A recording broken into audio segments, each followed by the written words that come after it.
अगर आपका post graduation work permit यानी पीजीडब्ल्यूपी एक्सपायर होने वाला है तो आपको अपने अगले स्टेप्स बहुत सोच समझ कर लेने चाहिए।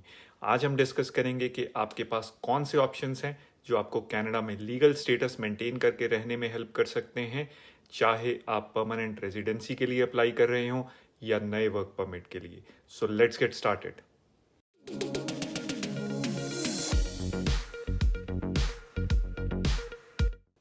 पीजीडब्ल्यूपी के बाद सबसे पॉपुलर ऑप्शन परमानेंट रेजिडेंसी के लिए अप्लाई करना है। अगर आपने कनाडा में एटलीस्ट 1 ईयर का वर्क एक्सपीरियंस गेन किया है तो एक्सप्रेस एंट्री के अंडर आप कैनेडियन एक्सपीरियंस क्लास या सीईसी कैटेगरी के लिए क्वालिफाई कर सकते हैं। इससे आपको एक्सप्रेस एंट्री सिस्टम में ज़्यादा पॉइंट्स मिलते हैं और पीआर के लिए इनवाइट मिलने के चांसेस भी काफ़ी बढ़ जाते हैं। इसके अलावा आप प्रोविंशियल नॉमिनी प्रोग्राम्स यानी कि पीएनपीज में भी अप्लाई कर सकते हैं, जो स्पेसिफिक प्रोविंसेस की लेबर नीड्स के अकॉर्डिंग पीआर प्रोवाइड करते हैं। अगर आप अभी पीआर के लिए एलिजिबल नहीं हैं या आप अपनी पीआर एप्लीकेशन का वेट कर रहे हैं तो आपको वर्क परमिट के कुछ और ऑप्शंस देखने चाहिए।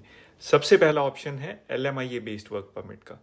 इसमें आपके एम्प्लॉयर को लेबर मार्केट इम्पैक्ट असेसमेंट यानी कि एलएमआईए अप्लाई करना पड़ता है, जो ये कंफर्म करता है कि आपके एम्प्लॉयर को उस स्पेसिफिक जॉब के लिए कोई कैनेडियन वर्कर या परमानेंट रेजिडेंट नहीं मिल रहा और इसलिए वो एक फॉरेन वर्कर को हायर करना चाहते हैं। एक बात यहाँ ध्यान रखना ज़रूरी है कि एलएमआईए के करंट प्रोसेसिंग टाइम्स काफ़ी ज़्यादा हैं, तो अगर आप इस ऑप्शन के थ्रू जाना चाहते हैं तो make sure to apply well in advance before the expiry of your PGWP.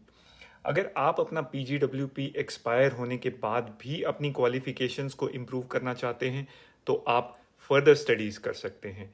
आपको एक स्टडी परमिट के लिए अप्लाई करना होगा।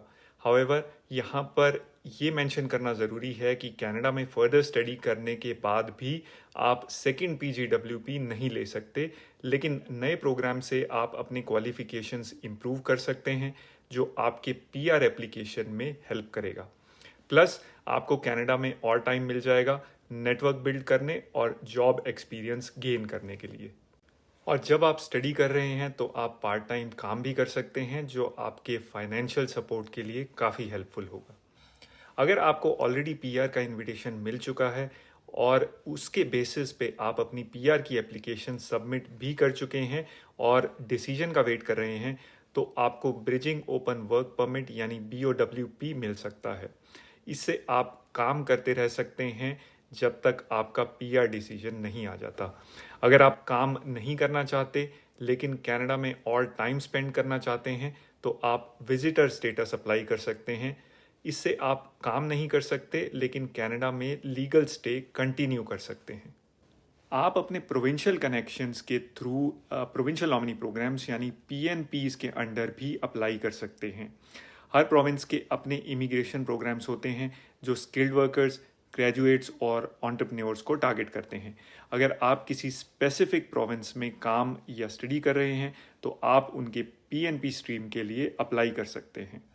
अगर आपके स्पाउस या कॉमन लॉ पार्टनर कनाडा में वर्क या स्टडी कर रहे हैं तो आप उनके स्टेटस के बेसिस पर ओपन वर्क परमिट ले सकते हैं। इससे आप कनाडा में किसी भी एम्प्लॉयर के लिए काम कर सकते हैं। जो भी ऑप्शन आप चूज़ करें, सबसे ज़रूरी बात यह है कि आप टाइम पे एक्शन लें, अपने डॉक्यूमेंट्स अपडेट रखना, एलिजिबिलिटी रिक्वायरमेंट्स चेक करना और अपनी नेक्स्ट स्टेप्स को प्लान करना आपके लिए बहुत एसेंशियल है। और सबसे ज़रूरी बात यह है कि always make sure to maintain your legal status in Canada, because अगर आपका लीगल स्टेटस लूज़ हो जाता है और आप विदाउट स्टेटस कनाडा में रहते हैं तो आपके लिए आगे के बहुत सारे ऑप्शंस बंद हो जाएंगे। If you need any help with your immigration application या आपके कैनेडियन इमिग्रेशन से रिलेटेड कोई भी क्वेश्चंस हैं तो please contact DCC visa and immigrations expert team today and we would be happy to help you. Haven't yet subscribed to my YouTube channel, then do press that subscribe button.